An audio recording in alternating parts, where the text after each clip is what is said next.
люди решили покорить жюри исполнением песни с зажигающими танцами и поэтической одаренностью. Что только не делают парни, чтобы завоевать первое место. Я в этом мероприятии в первый раз участвую. Меня сподвигли с института прийти сюда. Ну и самого желания появилось поучаствовать.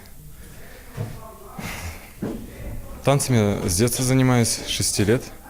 И именно с этим живя, я пришел сюда. Это Тармала я готовился, как сказать, очень долго, месяцем, да, там целый месяц мы готовились, прям, не знаю, работали над всем, да. Поэтому, когда работаешь, всегда можешь чего-то достигнуть, как говорится, да, ведь? Сделать скворечник своими руками – вот одно из главных условий конкурса. Ильдар Бакиров, студент Елабужского колледжа искусств, решил отличиться и сделал эдакий креативный домик для курицы. Особенность домика заключается в том, что он двухэтажный. На первом этаже сидит курица, а на втором хранятся ее яйца. Моя мама очень жаловалась, что весной из-за нехватки витаминов курица съедает свои же яйца. Вот. И для этого я сделал